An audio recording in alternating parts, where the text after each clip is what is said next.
Yo, salam waras. Kembali lagi bersama saya Jimmy dan teman saya yang lumayan ganteng dan udah ganteng banget ya. Jadi kita nggak usah sebut ya. Yang kita perkenalkan seperti biasa, Ko Ade Chandra. Yes. Tidak lupa saya. juga hari ini kita melakukan podcast yang kedua, yaitu Kedua, kita. guys. Oke, hari ini kita akan membahas tentang tradisi sembahyang apa nih? Tionghoa sepanjang setahun ya. Yes. Nah, biasanya ada apa aja sih kalau misalnya tradisi sembahyang Tionghoa itu mungkin mulai dari yang kita paling kalau gampang. yang paling gampang apa? Jisi Siang Ang dulu kali ya.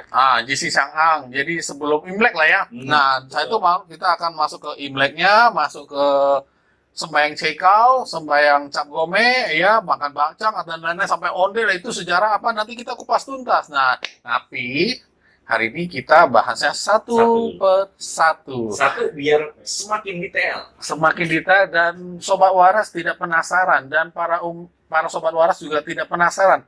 Maknanya apa sih sebenarnya, apa sih gitu loh. Kok orang tua dulu itu seperti ini dan ini begini. Nah, di sini juga seperti biasa tidak apa Apa tuh? tidak asing lagi narasumber kita masih tetap sama, yaitu Ko Hardian Yunus. Selamat malam. Selamat malam, Ko. Salam waras. Salam waras ceplok. Oke. Jadi seperti biasa kok kita pengen tahu nih tradisi-tradisi di Tionghoa ini sangat banyak kok ya. Iya.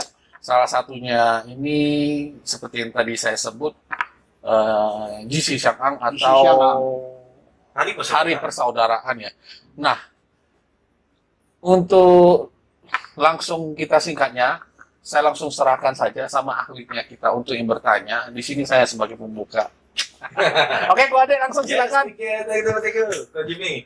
Ya, saya mungkin gini, tentang kalau misalnya kita bicara tentang tradisi di Tionghoa itu kan banyak banget. Sebenarnya kalau kayak saya pun sebenarnya termasuk orang yang awam tentang tradisi ini. Walaupun ya dari kecil kita sudah pernah melakukan kegiatan atau tradisi ini sebenarnya dari kecil, cuman karena minimnya literasi juga, minimnya pengetahuan orang tua yang sudah melakukan itu zaman dulu sampai sekarang, itu mereka tuh minim banget ngasih tahu ke kita tentang budaya ini seperti apa, terus behind story-nya seperti apa. Nah, itu problemnya sebenarnya kalau dengan kondisi seperti itu emang akan terjadi sejarah yang terputus sebenarnya. Nah, kita nggak mau seperti itu. Nah, kalau dari saya sih sebenarnya kalau Jisi Sang'ang juga ini buat saya masih terlalu nggak terlalu mengerti sebenarnya. Makanya mungkin yang kita tahu mungkin Jisi Sang'ang itu kayak Bersih-bersih. bersih-bersih altar aja ya, iya, gitu. sebelum Imlek ya. Ada juga orang bilang detailnya kita mungkin bisa lebih tahu dan belajar di video podcast kali ini. Nanti kita bisa langsung dijelasin gimana. Baik, sobat waras sekalian, pada hari ini kita akan membahas tradisi sembahyang etnis Tionghoa sepanjang tahun. Nah, karena ini menjelang Imlek, urutan yang terakhir kita akan masuki adalah Jisi Sang'ang. Nah, Jisi Sang'ang itu sendiri adalah umumnya orang mengetahui acara bersih-bersih altar sembahyang, baik itu altar sembahyang orang tua maupun altar sembahyang para dewa atau kimsin yang ada di rumah maupun di teplekong atau kelenteng dimanapun berada yang kita tahu. Apa sih makna sebenarnya daripada Jisi Sang'ang? Jisi Sang'ang itu adalah pembersihan altar sembahyang. Nah, altar sembahyang ini adalah simbol rohani. Jadi yang kita bersihkan bukan hanya altar sembahyang saja. Jisi Sang'ang itu adalah waktu 1 minggu sebelum Imlek, karena dia Jisi. 1 minggu sebelum Imlek. Oh, Ya. GC 24. Ya, Imleknya adalah tanggal 1 toh. Jadi Ah, GC seminggu berarti cap jigue GC ya. Cap Jigue GC, Oke. GC siang ang. Hokkiennya begitu Sobat Waras, karena saya orang Hokkien. Oke, lanjut Sobat Waras. Oke, jadi Kalau orang Benteng gimana?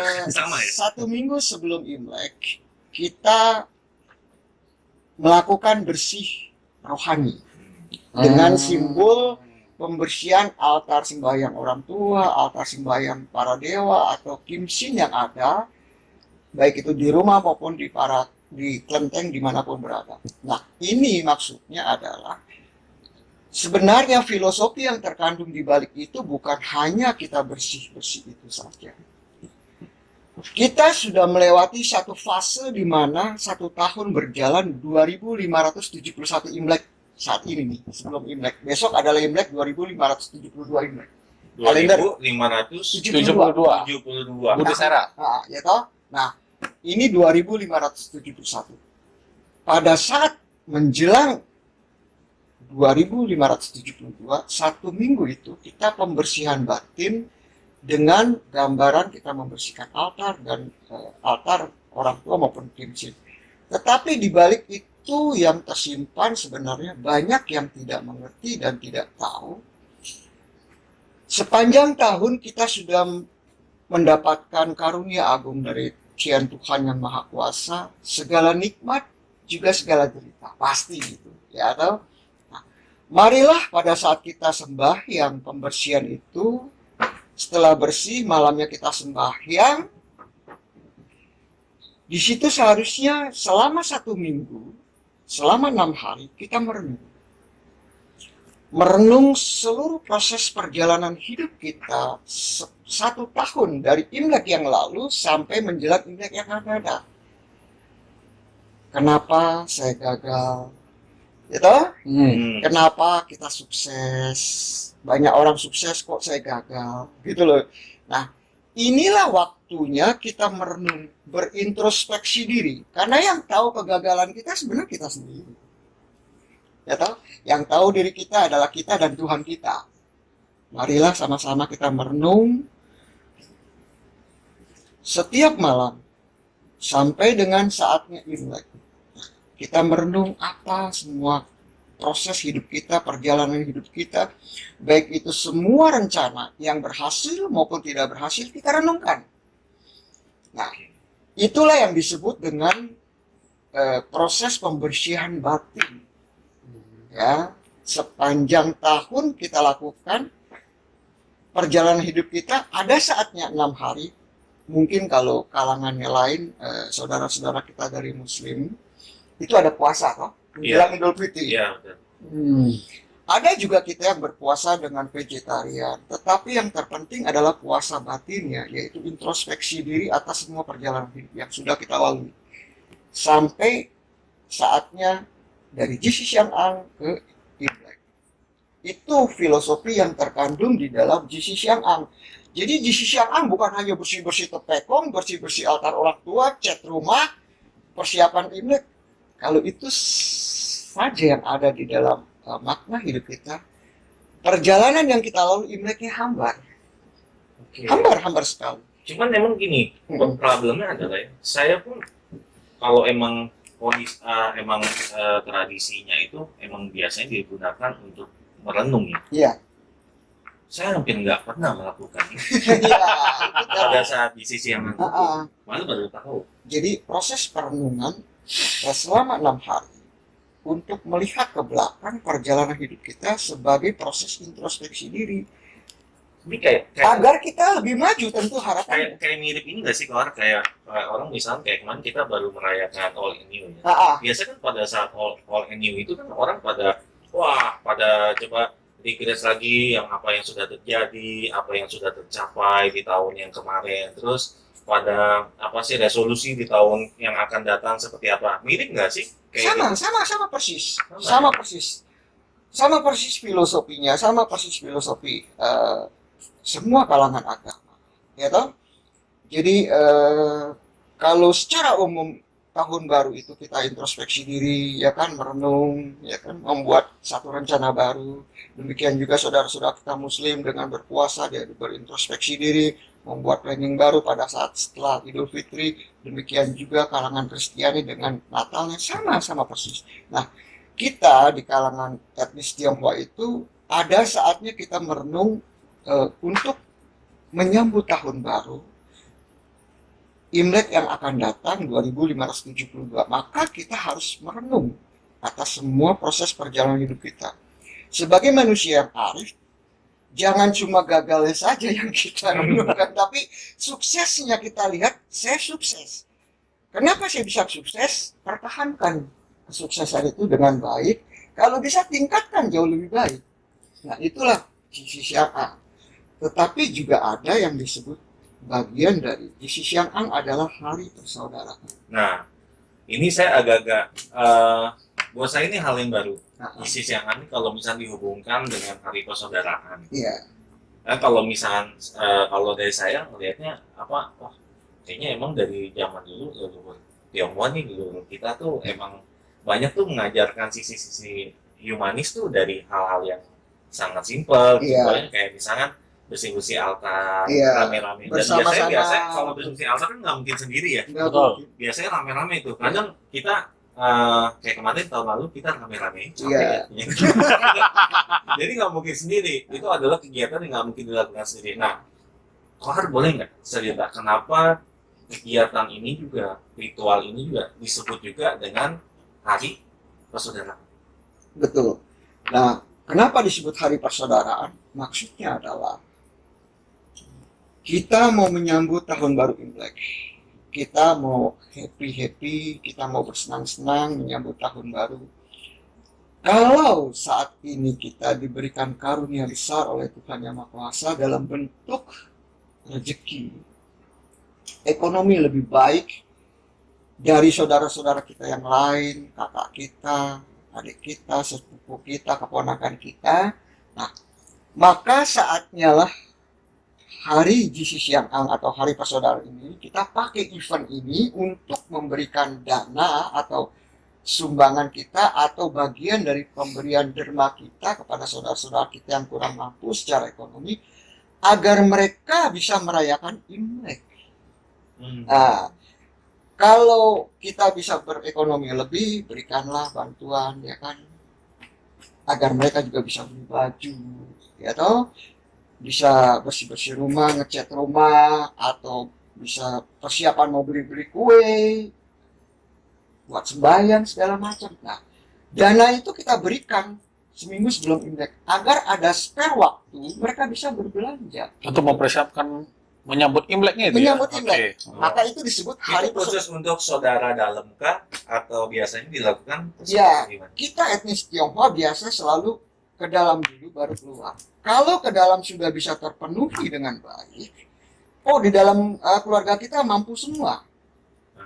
Kita bisa keluar ke tetangga kita, ke sahabat kita yang kurang mampu, kita berikan bantuan agar mereka juga turut serta bisa berbahagia pada saat Imlek yang akan datang. Itu maksud hari persaudaraan.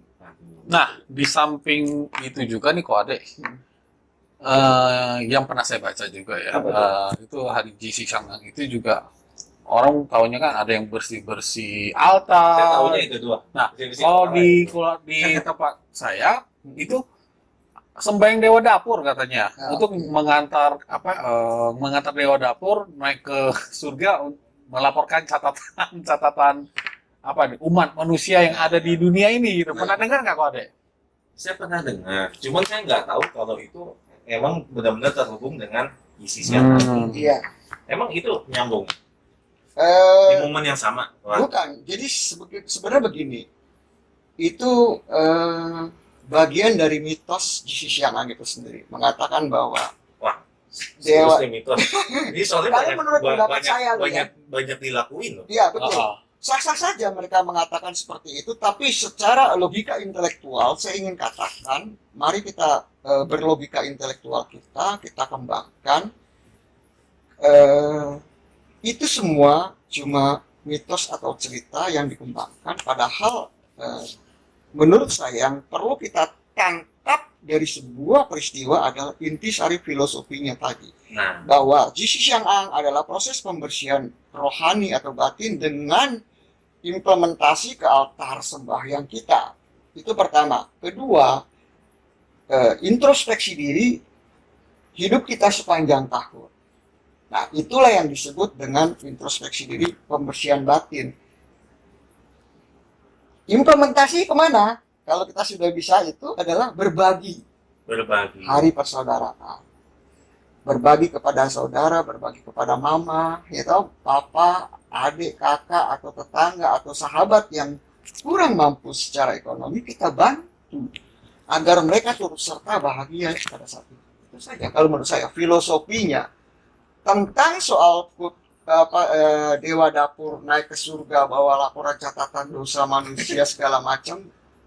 Saya sendiri logika intelektual saya sampai saat ini Tapi belum saya tersambung. dengar itu sih dari kecil emang saya dengar tentang hal itu. Cuman confirm untuk hal ini tuh ya benar atau enggak atau segala macam saya juga agak bingung sih bagian itu. Cuman kalau buat saya pribadi emang menariknya adalah ternyata ini terhubung sama hari persaudaraan itu. Iya.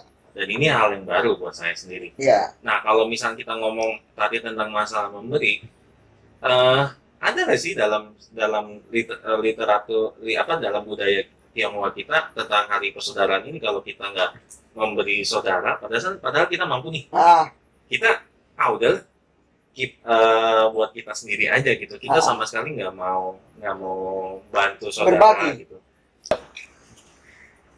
Ya, yang menarik adalah hari GCC yang ini kan terhubung sama hari persaudaraan. Kalau Iya, tadi betul. kita ngomong tentang tentang memberi dan segala hal pada saat hari itu membantu orang saudara kita yang mungkin membutuhkan. Iya. Nah, yang saya mau tanyakan apabila misalnya nih saya saya udah berkecukupan, tapi saya nggak mau bagi-bagi saudara saya. Siapa itu? Siapa kamu gitu? Saya nggak mau bagi. Oke, saya keep aja sendiri. Ini nggak sih akan berdampak kita sial apa enggak sih gitu kalau ngomong ke hal ini ya? Atau mungkin maknanya jadi berbeda gitu. Iya. Kalau misalnya saya nggak mau melakukan itu gimana? Boleh nggak sih gitu? Nah, kalau soal itu kita etnis Tionghoa selalu diajarkan untuk yang saya selalu katakan berbakti. Gitu. Berbakti itu luas. Bagian dari berbakti itu adalah kita mencintai diri kita dan mencintai orang lain serta semesta alam. Kalau kita merasa sudah lebih mampu, apa salahnya sih kita berbagi? Karena kita juga merasa kalau kita pernah susah, kita diberi orang, itu rasanya seperti apa? Ya toh? Nah, kita diajarkan untuk selalu berderma. Tujuannya adalah memberikan kebahagiaan hidup kita kepada orang lain. Agar orang lain juga sama-sama menikmati. Gitu loh. Nah, itulah etnis Tionghoa kita dididik, diajarkan untuk selalu memberi, berderma dalam bentuk materi, sumbangan pikiran, ya toh? Kalau kita tidak memberi apa yang seperti adik katakan, salah. Siapa yang mau disalahin? Tetapi secara umum orang akan menilai diri kita. Ini orang sombong. Iya, bukan saja sombong, tapi akan timbul konotasi yang Negatif, Pak, ya. negatif. Itu pertama. Kedua, secara individu juga itu akan membentuk diri kita kurang baik. Bagaimana nanti kalau anak adik sesama saudara, satu mampu, satu tidak mampu, yang mampu tidak memberi kepada yang tidak mampu. Aduh, sedih itu. Nah, sedih. Maka mulailah semua dari diri kita. Kalau diri kita bisa memberi, nanti akan ada teladan yang kita perbuat yang dilihat oleh anak-anak kita, cucu-cucu kita. Itu saja sih sebenarnya.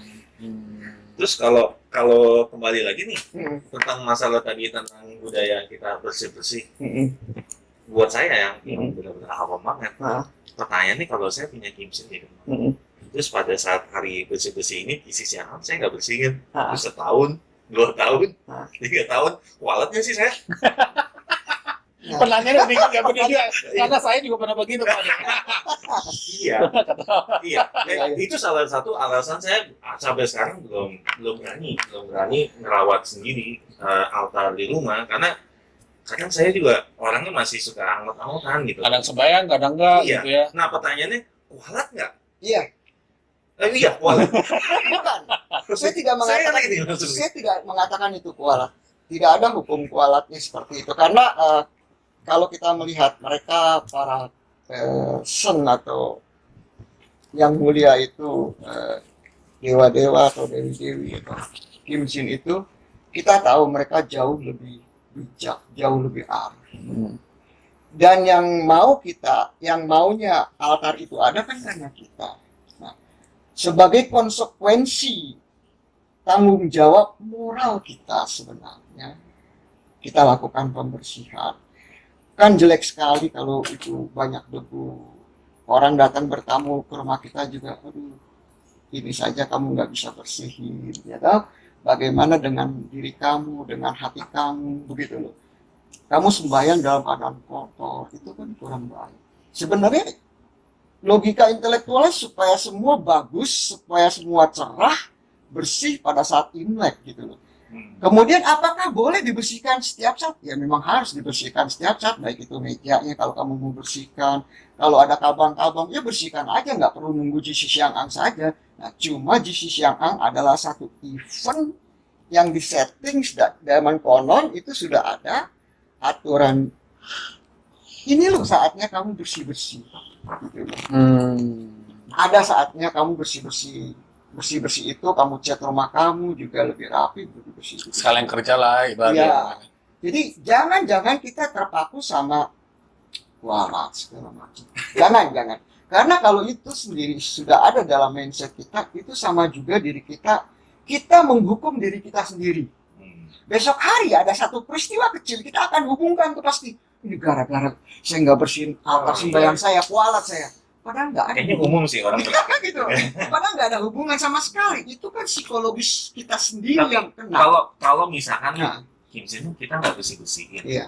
saya mungkin udah lama banget sih. Ada pernah ngomong kayak gini. Jadi, wah lu kalau nggak bersihin itu kotor dalam macam kan yang ngisi itu bukannya dewa lagi, yang ngisi itu jin segala macam gitu ya. Banyak hal-hal negatif yang kotor gitu ya. Gitu. Iya. Nyambung nggak sih ke situ? Nyambung filosofinya. Yang masuk itu yang jelek-jelek, Iya. ya jelas secara kasat mata kita sudah lihat jelek gitu loh. Otomatis, tetapi bukan artinya seni yang masuk jelek. Tidak. No. Kita nggak boleh hubungkan seperti itu. Jangan. Jadi Jadi soalnya pemikiran awal semua saya kan, banget nih. Awal banget. semua dari mindset pola pikir yang ada di dalam diri kita. Maka itu ya sama lah kayak adik punya motor atau mobil. Konsekuensi apa? Rawat baik-baik, bersihin mobilnya baik-baik supaya mobil itu kelihatan selalu bagus dan indah. Itu saja, sama seperti altar sembahyang juga. Kalau kita punya mobil nggak pernah dimandiin, jelek banget, orang Iya. lihat juga nggak enak Iya, kan. di kotor banget deh kemarin. Mau duduk aja nggak enak, sama. Iya. Kita punya altar sembahyang, orang mau sembahyang aja udah nggak enak gitu. Itu saja sebenarnya logika intelektual kita yang kita harus kembangkan. Jangan kita terperangkap pada hal-hal yang mistis, walat seperti ini. Karena itu kalau itu sudah tersimpan, terekam, ada hal kecil saja. Gara-gara gak bersih dia sembahyang, walat gara-gara masuk sini. Itu yang ada. Daripada ngomong kualat dulu, kita seruput dulu. Ya, mari. Iya. Kita ngobrol. Kita santai dulu saja. Ya kemarin mau Oke, thank you banget loh nih, Kohar. Saya jadi tambah pengetahuan. Karena emang ini benar-benar kita tuh kalau buat Awam saya sih. awam banget gitu. Iya. Saya juga baru tahu kalau ini nyambung ke hari persaudaraan. Iya. Cuma kalau kayak gini nyambung nggak sih ke leluhur kita? Itu tuh kayak cuman bikin ini zaman dulu tuh saya mikir nih ya, Nah, saya cuma biar ini saudara bisa ngumpul gitu. iya, Lebih ke situ kayaknya. betul. Memang seperti itu sebenarnya. Jadi ada di mana? Zaman dulu kan leluhur kita juga dari zaman dulu mungkin rantau gitu kan ya. Iya, Jadi kan ada momen mereka bisa benar-benar kumpul kerjasama tuh mungkin pas lagi Jisi Siang ini mereka Iya. udah pulang nyampe rumah bersihin altar bareng-bareng, gitu Betul. kan, kerjasama, Iya. kayak lagi kecil, zaman kecil lagi, main sama-sama. Iya, jadi eventnya juga untuk gotong royong, membersihkan altar orang tua, leluhur kita sama-sama, bertemu, bergembira sama-sama, persiapan menjelang Imlek, begitu loh. Jadi, Iya, memang menarik, kita menarik. selalu dikumpulkan dalam satu event sebenarnya. Sembahyangan kita itu sebenarnya semua itu membentuk event supaya kita berkumpul bersama-sama, saudara yang jauh ketemu lagi, anak Jauh ketemu jadi anak, dekat, ya cucu kan? ketemu cucu, jadi tidak mati obor sebenarnya. Itu saja sih sebenarnya kita lihat. Jadi saya menghimbau kepada seluruh saudara-saudara saya, ya kan, rekan-rekan sobat waras, mari kita pakai event-event ini menjadi event yang baik. Tadinya hubungan persaudaraan kita sudah renggang, mari kita gandeng kembali, kita rukunkan dalam satu event di mana JC Siang Ang sama-sama kita persiapkan. Kalau itu masih ada orang tua kita, ke rumah orang tua kita, ada altar orang tua kita bersihkan sama-sama agar orang tua kita juga bahagia, kumpul rukun anak-anaknya, gitu. Sedikit demi sedikit kita urunan untuk bikin Imlek di rumah mama kita lebih meriah supaya semua saudara-saudara ngumpul pada event Imlek. Orang tua kita akan bahagia. Yang hidup saja bahagia, apalagi yang sudah tidak ada. Karena kematian itu tidak pernah memutuskan tali cinta kasih. Loh, sobat waras. Mantap, ya? Mantap. Jelek nggak sih? Oke, bagaimana kok adek? Cukup seru ya? Ya. Oke, sobat waras bagaimana? Tentunya sobat waras mungkin pasti akan timbul pertanyaan mau nanya. Nah, kalau Yes. mau nanya harus gimana sih? Nah, Nah, baiknya gimana? Nah, nanti kita akan upload. Nanti Bang mau nanya bisa komen di channel Tulis di kita. komen. Ha. Tulis di komen. Nah, nanti kita akan segera menjawabnya. Semoga bisa menambah wawasan dari sobat waras. Ya, baik. oke. Dan mungkin kita juga pasti akan selalu konfirmasi terus sama Kohardian. Iya. Nah, jawabannya seperti apa, logikanya seperti apa, nanti akan kita bantu penjelasannya di komen tersebut. Yes. Oke, bagaimana kok adik? Kita lanjutkan? Atau ada yang ditanya? Nah, kita nggak boleh mencuekin kamera, boy. Kamera, boy. Gimana, boy? Di belakang situ ada kamera boy. Itu. Ada yang mau ditanyakan? Kira-kira sebelum kita tutup. Dia lebih mirip ini sih, penonton bayaran. Sekarang masuk nggak? Iya, Mas dong. Berarti kalau kok JC Siang An itu lebih ke introspeksi diri Iya. selama setahun sebelumnya. Iya.